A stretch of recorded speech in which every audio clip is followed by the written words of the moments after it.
شرانو پورې احسانمند مشکور او شکرګزار یم انشاءالله.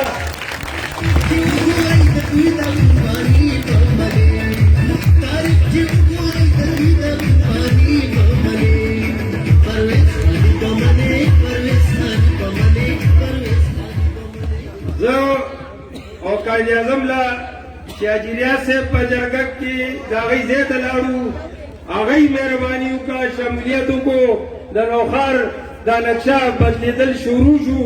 نو هغه نن دا اجاز صاحب په راتلو، مشتاق صاحب په راتلو دا ښکاره شوه.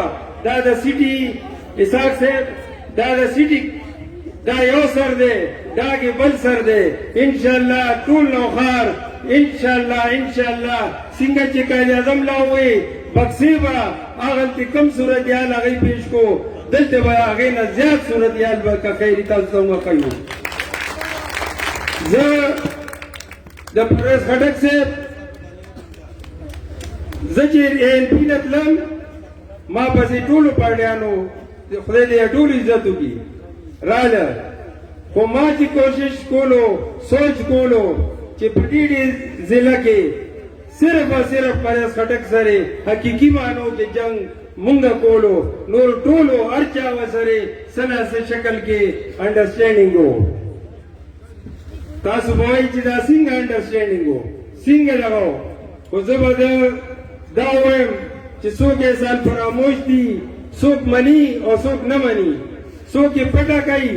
ما ته هم دا ویلی شو چې تا سره په الیکشنو کې څنګه وشو، تم داسې پټ پټ قرانې وکړه. ما یې قطعا نه، هېڅکله نه. زه به پښتو کوم چې ښه کوم هم به مخامخ کوم، که خدای مکه بد کوم نو هم به مخامخ کوم. دا داسې پښتو شوه چې پټ پټ قرانې به کې، پټ پټ دوستي به کې. پرویز خان نر سړی دی، نر ملګری دی. زه د هغې یو مثال خپل ذات نه در کوم. مونږه بلدیاتو الیکشن پرویز خټک صاحب اور ما یو ځای کړی و، کینټونمنټ بورډ الیکشن.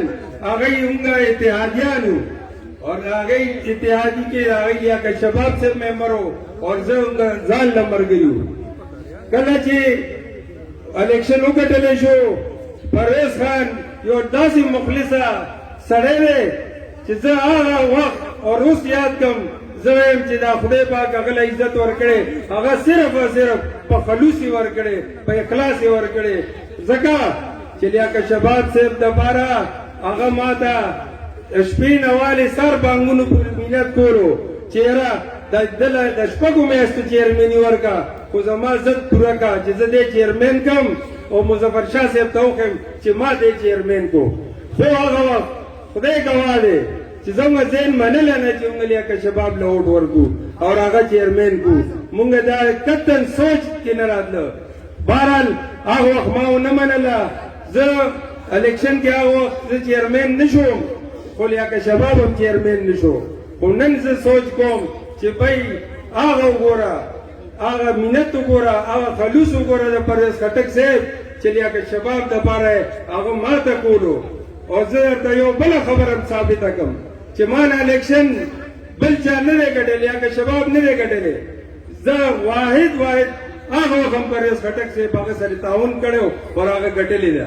خو چې وخت رالو، حالات تاسو ته مخامخ دي، چې ودرېږي نو چې پرویز خان پسې خبره کوي، زه افسوس کوم چې دا شکر هم دی او بالکل انتهایی کنی نو قاضي صاحبان ناست دي، د دوی په احسان دي ومني، د دوی احسان مې منلی و چې دلته نوښار کې چې هغه سړی و نو د دوی د لاسه سړی و چې د هغوی احسان یې ونه منلو، پرویز خټک احسان یې ونه منلو، هغه د نور چا احسان پاتې نه شو. ځکه چې دوباره ودرېدو نو الیکشن کې ووټونه څنګه واخیسته او دې پیره هغه سره امیدوار هم نو، هغه سوچ هم ونه کړی شو چې کاغذونه جمع کړي. خو بهرحال هغه خو به پرېږدو. د اختیار ولي صاحب ته زه هر وخت وایم چې اختیار ولي صاحب کله پټه پټه ملګرتیا ډېره وکړه، اوس شکر دی چې ښکاره شوه، دې پیره به پته ولګي چې ته ووټ څه نه هلې. زه عمر ته مبارکباد ورکوم، پرویز خټک صاحب ته خصوصا مبارکباد ورکوم چې را نوښار خلک به انشاءالله تا احسان نه هېروي او بیا به دې منې کوي، بیا به دې منې کوي. او ته چې ټکه ودرې او ګډي